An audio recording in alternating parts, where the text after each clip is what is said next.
Hey guys, I wanted to pause this episode for just a moment to tell you about our sponsor, Portless. So how many times have you missed out on potential sales during the peak holiday season because you didn't have enough inventory in the right places? How much money have you spent on storing products domestically only to dispose of them afterwards because it's actually cheaper at that point in time? We can't completely rely on past inventory projections and pure luck, especially when it comes to the holiday season. So this is where Portless comes in. Portless ships your products directly from China to your customers. They're able to keep you in stock all through the holiday season without you having to pay costly storage fees in the process. This also means that you can say goodbye to the days of ordering inventory in bulk in advance. You'll have access to your factory's MOQs and can replenish fast-moving products in just 3 to 5 days. This will allow you to capitalize on demand and eliminate product wastage. With Portless, your precious inventory is ready for sale within just 2 to 5 days of being manufactured. This means no more waiting 45 to 60 days like in the old days for your products to arrive. Portless ships to over 55 countries from their fulfillment centers in China, and your customers will still enjoy an overall domestic experience with 6 to 8 days shipping times. And the last mile will have tracking numbers from trusted carriers like USPS, Royal Mail, and Canadian Post. And the best part, this is actually most likely going to be cheaper than your current fulfillment options. Portless is here to help you improve your gross margins by up to 40% by eliminating these fees and costs. Portless also gets your products to your customers on time while retaining a full domestic experience. And in layman's terms, what this means is whatever carriers your customers are used to getting in your country, they'll continue to use. And they can still conveniently track their orders on the same websites in the same ways that they're used to as well. And you as the seller get to keep any custom packaging that your customers have come to know and love and that you do to keep that premium experience. So visit EcomCrew.com/Portless today and let them help you with your inventory and fulfillment needs. This is Mike. This is Dave. And welcome to this edition of the EcomCrew podcast. How's it going, Dave? Doing good. Happy New Year. Happy New Year. Yeah, we're recording this here at the beginning of the year. Rare technical difficulties happened. I recorded this episode solo before I left at the end of the year, and it was going to go out sooner, but who knows what happens sometimes with technology, man. But now we get to do it together, so hopefully it'll be a better episode anyway. And Ben, our podcast producer, let me know that I was on AirPods for the last episode, so sorry about that. And these technical difficulties are obviously not that rare. Right. So we're going to nail it today, though. We're going to have great sound quality, the best that you guys have ever heard. I hope so. I got this, fancy setup here. Hopefully it sounds good, but I've had this same setup for quite a while now, so we'll see how it goes. Okay, well, why don't we hop into it and do your part two of kind of your wins and losses and big things that you accomplished for 2023. Yeah, kind of the year in review of 2023. Wanted to get this re-recorded and out before we got too far into 24, right? Yeah, so we'll start with the big headline number. I think that's the number everybody always wants to see. Now realize I basically sold everything except for one business in 2023. So the numbers are way smaller than I'm used to. If I take the revenue from the other businesses that I sold, the number would be bigger. But those businesses are gone, and so I'm not really thinking about them much anymore. So what I have left is Ice Wraps. It's a business I bought in 2015 and continuing to work on that business. And the goal is to sell it. So, I mean, the goal is to continue to grow it, both top line and bottom line, and sell it hopefully in 2025. We'll see how that goes. I'm trying to produce a good 2025. Okay. Yeah, a good trailing 12 months. So, but just comparing 2022 to 2023, Ice Wraps did 2.7 million and change in 2023. It did 2.5 million and change in 2022. So we're up roughly. It was actually closer to $250,000 and or about 10%. In top line growth. However, the number that I really care about, because I'm not into this whole revenue is vanity thing, our profit number dropped pretty substantially, like more than in half, which is really frustrating. And so, it's got me just really concerned about how do I position this business in 2024 uh, to produce as much profit as possible. And now this is on a skeleton staff. We got rid of all of our employees and a lot of other expenses, and we're still struggling here because, again, just all the other things that we've seen happen in 2023. PPC costs have gone way up, logistics costs have gone way up, Amazon's fees have gone way up. Price competition is a thing, along with cost of goods going up, and so it's just margin erosion and pressure from every angle. And I'm very confident that we can continue to grow top line revenue. We're launching some new products here in Q1 and Q2 of 2024. But what do we do about the bottom line? I don't know. It's probably another thing for another episode, another day, because we're reviewing 23. But that's kind of the high level 23. I'm curious and kind of putting you on the spot here. What was your tacos for 2023? It was like 12%, which 12%, really? is 50% higher than it was the year before. We were at 8. Yeah. And for the year it was 12. For the back half of the year, the end of the year, it was approaching 15. Yeah. You're putting on my spot, but it's okay because I look at this stuff every day and I have it on top of my head. So my goal is to drive these numbers down. I've been doing a ton of stuff with PPC and just learning stuff inside and out. And the reality is that most likely that's going to mean a drop in top line, but improving bottom line, which is fine by me because the bottom line number is the only number I really give a crap about.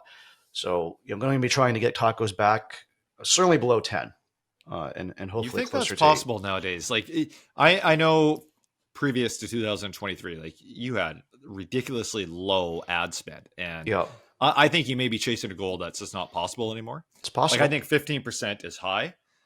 12. I think we were at just below 12 for the year. And I think there was some glut in our spend, so maybe it could have been 11. But I've given up this goal of chasing sub 10% tacos. I think it's just really tough on Amazon nowadays. There is some world, and I'm going to do some testing here in the first half of 24. There is some world where our tacos is 0. We just turn PPC off and just I don't give a crap. Like I can't make money with PPC. Yeah. Whatever organic traffic and sales is, it is, and so be it. Now, obviously, I wouldn't go that extreme. I'm just trying to make an example. I think that you can get close to that, but use some PPC to just take the cream because there definitely is always going to be the cream of the crop type stuff. But that is definitely a possibility. So I mean, we might become a $1 million business, but produce 20% net, which effectively is better than where we're at now. So that is a possibility, going into this year, because there's nothing left to cut. Again, we've gotten rid of all employees. We've really got at our logistics cost streamlined as best they possibly can be. I mean, we've done everything that we possibly can. And so at some point there's no blood left in the turnip. And definitely something that I'm willing to consider and looking at, as we go into 2024. So yeah. We talked about that a little bit actually in yesterday's premium webinar about how we now during the winter, and that's our off season, we basically cut our ad spend down to almost nothing because just the way Amazon's algorithm works for their advertising, like they find a way to spend your off season budgets just like they would in your highest season. So we've basically put our PPC spend during our off season down to almost nothing. And I think almost what you talked about, like there's a world where you have a 0% ACost or tacos. I think that's actually almost an easier goal to chase and a better goal to chase than 8%, because 8% you get into this weird area where you're still trying to keep revenue at a certain level, but also keep your ad spend at a certain level. Like I think it's almost like go for 12 or go for 0. Like 8%, I think that's just that really awkward no man's land. I could be completely wrong, but that's kind of my feeling nowadays is either go absolutely bleed it to nothing where you're spending almost nothing on ads, or somewhere in that 10 to 13% range is kind of the reality now. Yeah. I mean, I think you bring up some really good points, and again, whatever my absolute target is bottom line profit.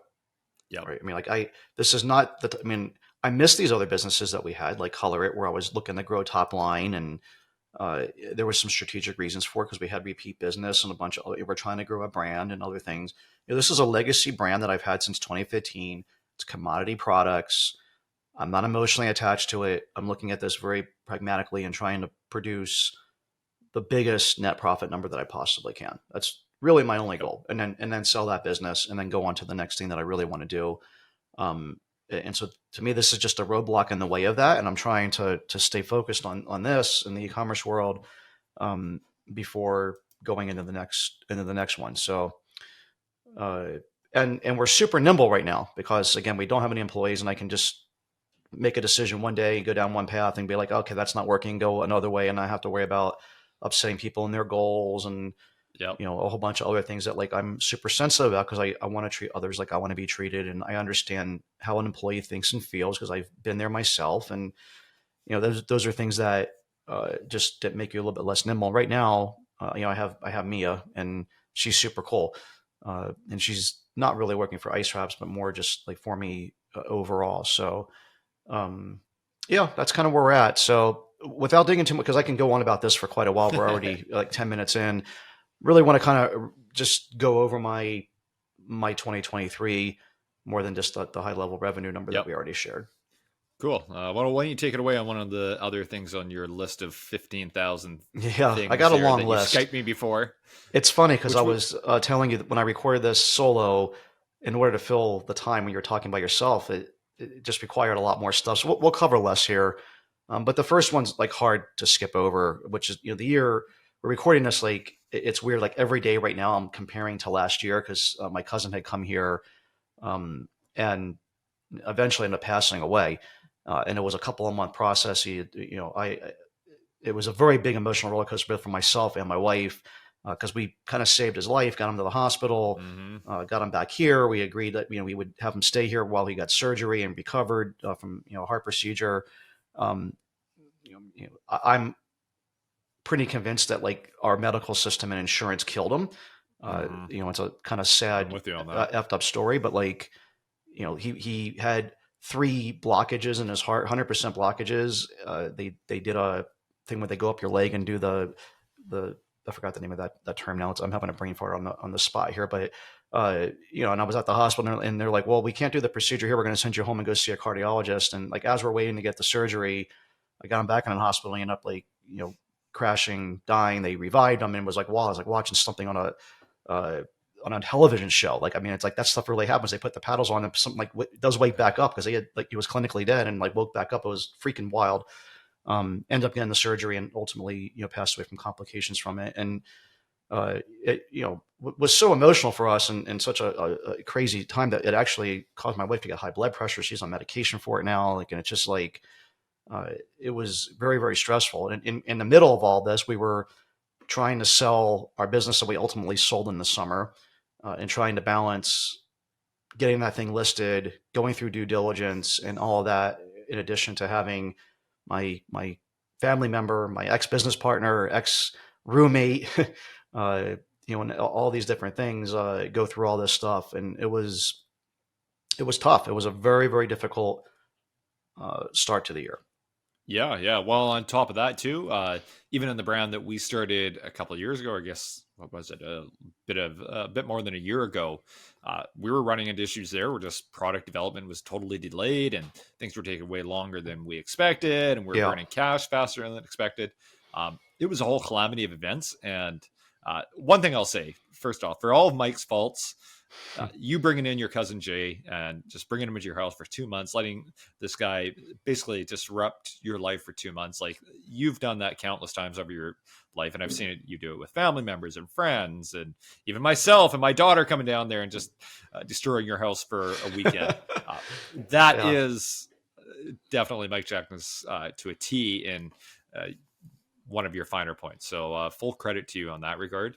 In regards to like the calamity from the business side, I mean, I think a lot of people, including myself, like everybody was feeling like the COVID highs were collapsing at the beginning of the year. Like, it was all running into a wall, and they still are running into a wall to a degree. I mean, interest rates are still at 7%.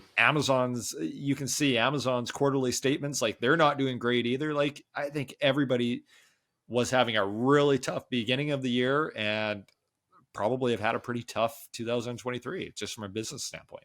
I mean, realistically, it's been tough for a while, right? I mean, like, there's just been a lot of stress points in e-commerce.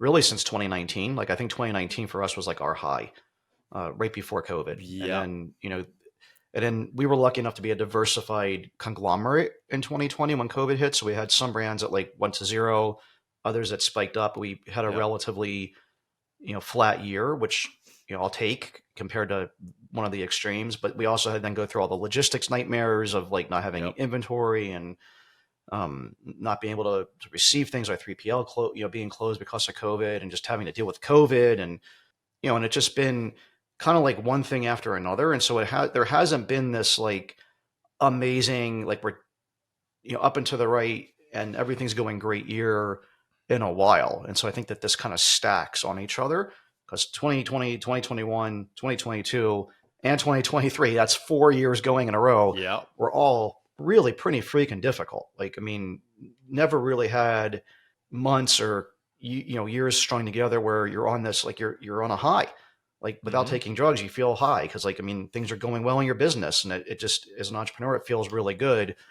And that's kind of how things were 2015 through 2019. So 4 or 5 years there, and now it's kind of like the pendulum swung the other way. And yeah, I mean, it definitely adds up.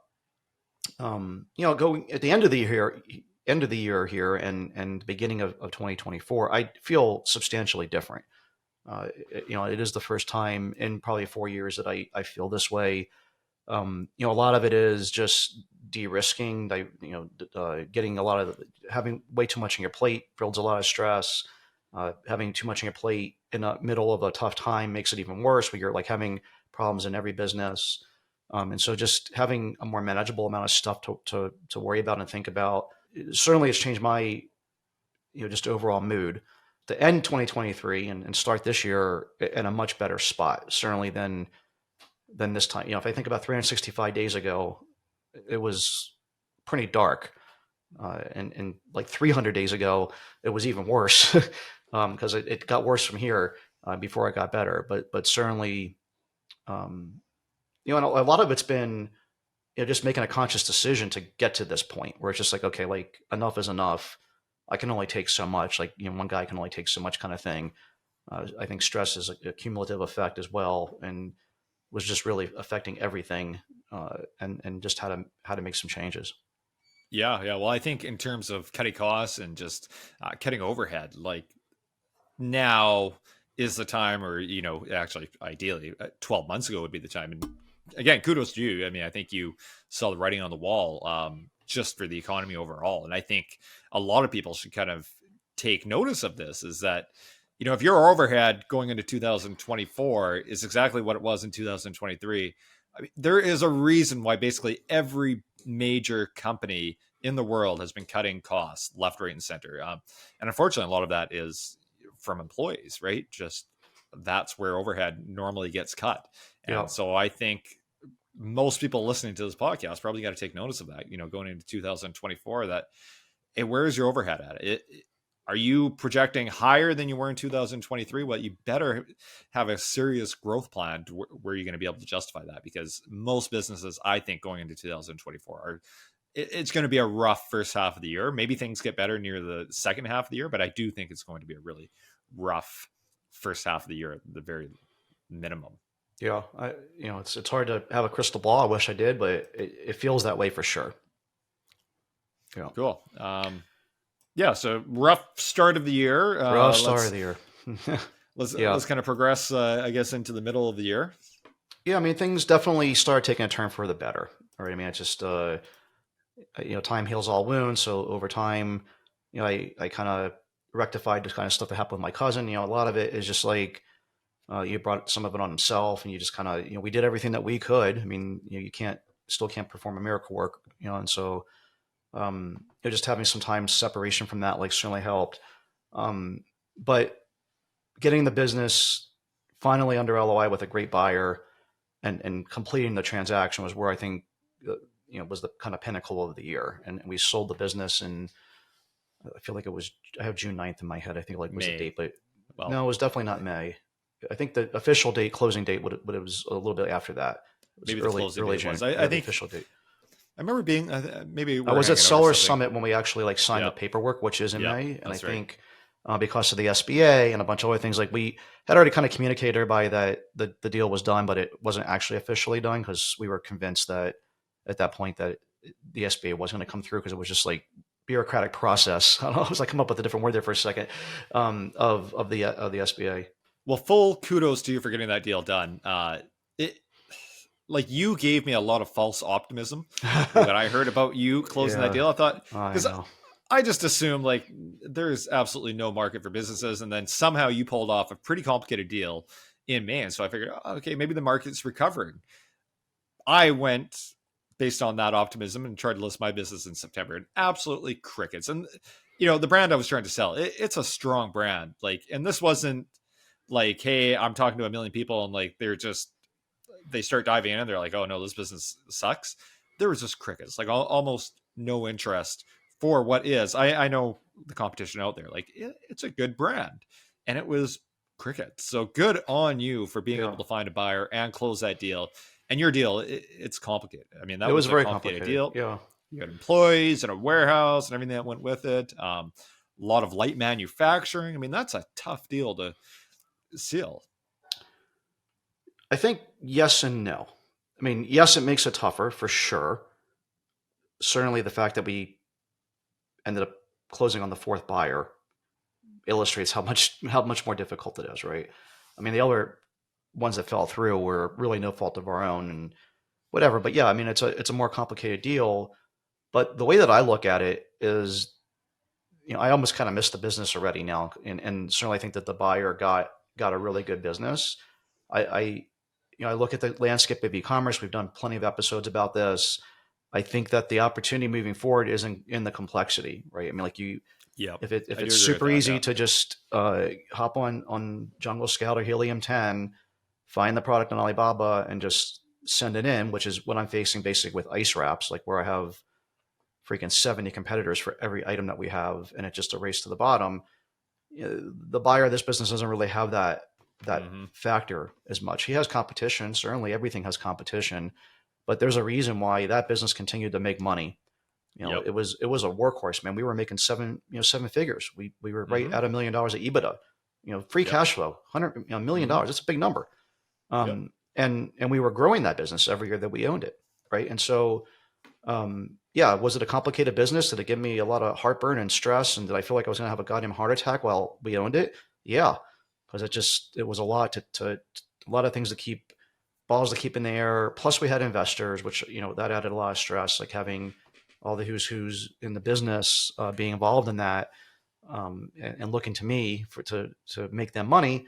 Added another layer of stress to the whole thing. There was a personal guarantee on an SBA loan, so there's other things that definitely factored in there. But at the end of the day, it's a really good business, really solid Hmm. business with the ability to launch a lot more SKUs, a really good team in place. Like I really missed the team. You're mentioning all the, kudos to me for all these things to top. I mean, a lot of it is because I am a big time people person, and I will go do anything for people. I think relationships and just taking care of people and stuff like that is ultimately like the most important thing in life. Like money and all these other things are come and go. And that team was just awesome. Like they did a great job. They made me look good. They worked hard for us, and I missed just being around them because they were fun. And but it's just that's one thing you got to kind of give up. But uh, being able to sell that was kind of the linchpin that allowed the dam to break and allowed all these other things that I wanted to do happen, which was because I felt like I needed to sell that business first to be fair to our investors and everything else, to move that team over to the new owner before making a bunch of other disruptions in my other businesses, which ultimately we got rid of these other brands. I'm much more clear headed. It's you read the one thing and talk to other people about this. It is amazing how much easier it is just having one brand to focus on. Obviously I have EcomCrew stuff to focus on as well, but it's such a different thought process. Like, I mean, if I'm doing this podcast or doing the other responsibilities I have for EcomCrew, it isn't the same as having a second, third, or fourth e-commerce business where you're trying to duplicate your PPC efforts or your social media efforts or your email marketing efforts or all these different things, and doing the best job that you possibly can for one brand and ultimately not as good of a job as you can for the other brands for those same tasks. And it's been better. It's probably one of the reasons why here at the end of the year, we actually ended up eking out a increase in revenue, at least for ice wraps, where had we not sold the other things and I hadn't started focusing just on ice wraps, that certainly would not have been the case. It would have been a down year. So it's just really really changed everything. It also, when I look at this summer and fall, I mean, I just needed some time to like recuperate, right? I mean, I was not exactly super productive in those months. It allowed me to just have just some time to start to mentally decompress, and it took a long time. It wasn't just like an overnight thing. It's interesting because like I was like on this like super high on life kind of feeling after the business sold. For a couple of weeks, you're just like in this celebratory mode, and then like I guess like almost like depression setting because like you're so used to like waking up and like doing Yep. certain things and Yep. talking to certain people and checking Yep. certain stats. Like all of a sudden, I was like just devoid. It was 100%. Yep. it was really tough. I mean, it sounds stupid, but it was really difficult. Well, I had that when I sold my business in 2016 too, and I think most people do get that feeling. And that's one of the things that worried about me when I listed this business for sale. If I would get that feeling again, and Yeah, I think having a couple other projects, for better or worse, would have helped at least lessen that feeling, if not eliminate it. But I think it's natural. Whenever you sell a business, I mean, it's like seeing your kid off to college almost. Except that kid's not coming back from right. college; they're Yeah, gone for good. gone for good. Yeah. All right. So like pretty shortly after all that happened, within a couple of months after that, you and I went to India. I had this on my list because that was a pretty big trip for a bunch of reasons. I mean, you think about COVID. We started traveling again. We did do another international trip, but like it had been years since we've been back to Asia. So Yep. and I don't know, man. Like I really enjoyed it. It was fun traveling with you. Michelle came, our other mutual friend came. I just had a really great time. Like it was, I don't know, like it has been a very long time since I been to another country that I haven't been to before. Like I've been to, that was my 69th country. I was stuck at 68 for forever. It felt like because we kept on going back to the same places. So getting to go experience something new, and it was like so much new and different that it was like I felt like I visited 12 things at once or something because it just was so different than anything else that I had ever been to. Um, and I just really enjoyed it. Like I mean, I look back at that trip and just kind of give it a 10 out of 10 in terms of like everything that we experienced. Then we also got to go to Hong Kong, hang out there. We got to hang out with our EcomCrew team in Hong Kong. I got to hang out with Mia, flew her from the Philippines as well to Hong Kong. Another one of my favorite cities. So I don't know. Like I look at that as it was almost a month, so it was 1/12 of the year. So it's hard not to put on the list, but it was more than just that for me. It really meant a lot.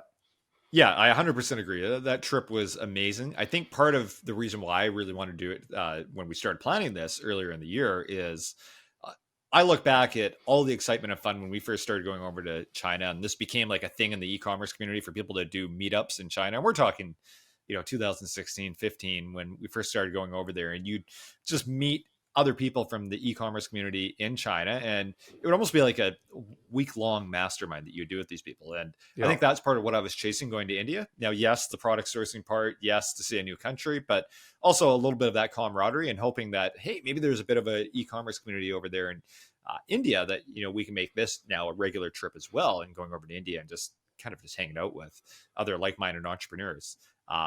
And it existed there to a degree. Definitely, I would say that the e-commerce community there, there was a few people there that are kind of regulars in India that we got to hang out with and actually live there and breathe there, but not a huge e-commerce community in general. People are, they live in India because they're sourcing products from there and they're selling them on Amazon or on their Shopify store or wherever. Definitely not to the same degree where in China, there's just a ton of expat business owners over there running their business from China. So it was great from the country perspective. It's great to see this whole new world. Totally different experience than China, though, just in terms of not only the sourcing part, but also the e-commerce community in general Yeah. that I mean, very few exists people in really India. wanted to go out and like hang out. It was kind of weird. I mean, Yeah, I don't yeah. know. I mean, it wasn't like we wanted to go out and like get drunk out of our mind and go to clubs or anything. I wanted to see some more of India and like hang out. We had a couple people that we kind of became friendly with, and they tagged along with us. But it felt awkward because we were also, you kind of had a commitment to be with some of the other group, and they wanted to be more. I think they were just tired and wanted to be more in the hotel, and like we both, you and I, have like a little bit of an adventurous side, so it was hard trying to balance that. Yeah, well, I think that you bring up a really good point. I think that's part of the problem with trying to do these networking events in India is that there is a lot of trepidation from going Mm. outside because you're going to get hounded by 1,000 street hawkers, and Yeah, you're going to have beggars which climbing is on not top of you. pleasant, by the way.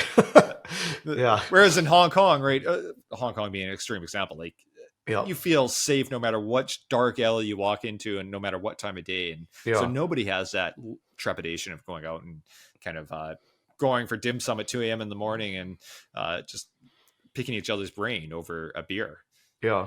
I mean, we went to karaoke with the EcomCrew team the night that you were leaving, so you got to spend the beginning of that with us. But I bring this up just because you mentioned going down any dark alley at 3 o'clock in the morning. Well, that's exactly what we did. Um, we left the karaoke club. The subway in Hong Kong shuts down, so we're on foot, and you stop in some random noodle shop at like 3 o'clock in the morning, have noodles, walk back to the hotel, and like never once for a split second did I feel unsafe in any way. Yep. We're, I don't know that I would really necessarily worry about my safety in India either, but I would feel way less safe in the United States walking down any city street here Yes. uh, at that time of night. It's crazy, and so yeah, it's cool being there because it does have this like aura of safety, and it has that the city never sleeps kind of feel to it as well. Like there's always something to do in Hong Kong at any time of night if it's anything you want it to be. Um, and I don't know. So like those types of things are like I'm sure those guys will remember that night for quite a while. I know I will. And those things are hard to replace. I remembered it for the next 48 hours quite more than I did the night of. So I'm going to say they'll probably remember about the first half of it. The last half, I don't know how much they that might be remember. true. Yeah. Uh, So where they went wrong was they made some snide comment about like I can't hang with them because I'm getting old, and I was like, oh man, gloves are off. And so what they don't know was that like for the next 2 days after they left, I like could barely get out of bed because I was struggling. But that night I was like a rock star. I will say, I know this is kind of your yearly recap. One of my most major accomplishments in life is that I have a flight at 12:30 in the morning to Seoul in South Korea, and we're doing karaoke. It's 9 p.m. I'm like, okay, I should probably get going to the airport. My flight's in about 3.5 hours. Got to check in. 10 o'clock rolls by. I'm like, oh man, I should probably get going. Anyways, at just before 11:30 at night, I leave from Central in Hong Kong, which is about a 30-minute taxi ride. 11:30 p.m. Take a taxi, half an hour, make it to the airport, check in, get onto my plane, all in time, and Nice. catch my flight securely. I have never been that tight for a flight. I And was hoping you were going to miss your flight and come back. yeah, I mean So. that was on the table. I think you were hoping for that too. You were like, okay, I'm gonna gamble here. Like either way, whatever the outcome is, it'll be good. Well, you were so many beer deep at that point. You're like, oh, dude, I'll pay for your plane ticket. Just Yeah, rebook it. yeah. Like, no, I don't That think I'll sounds do about that. right. Yeah. All right. So after we all got back home, anything major from the rest of the year? You just been kind of coasting and Yeah, I mean, like I said, I think that kind of like Mike 2.0 or whatever the heck you want to call this new phase, chapter 17 of e-commerce. I don't know what the right. It's been a heck of it. It's been 10 years. I mean, it's crazy. We've been doing this for e-commerce for 10 years. Almost to the day, it's 20 years since I started my affiliate marketing business. So it's been a long time. So after coming back was really when it felt like another chapter, right? Like it was November basically by the time we got back.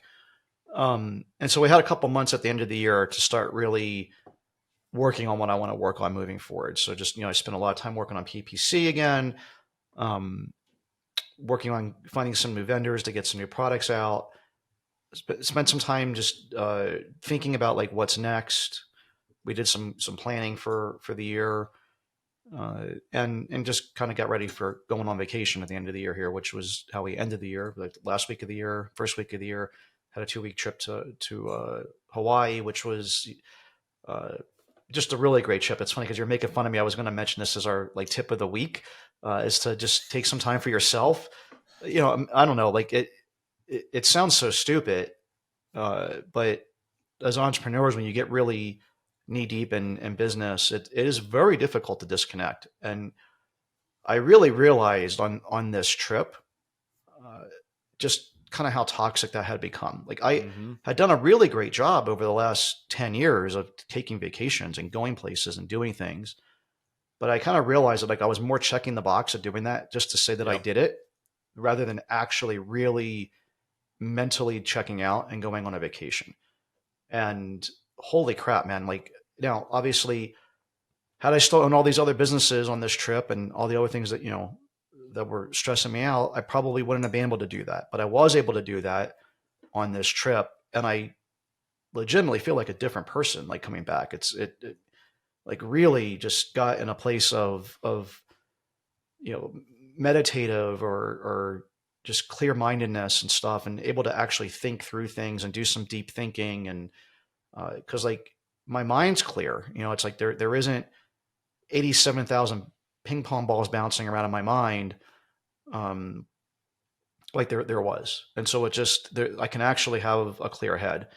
And I've done some other things to like help with that as well, which maybe we could talk about on another podcast or a different time. But, it definitely was a good end of the year and leaves me really motivated to do what needs to be done in 2024, because it does feel like it's just transactional at this point and emotionless, like I was kind of talking about. I mean, I'm not thrilled about that, but I'm good at longer term plans and thinking longer term. And so like this type of stuff has to happen before the next thing can happen. Uh, and after 20 years, I've realized that there's like always another train leaving the station or another train arriving at the station, whichever way you want to look at it.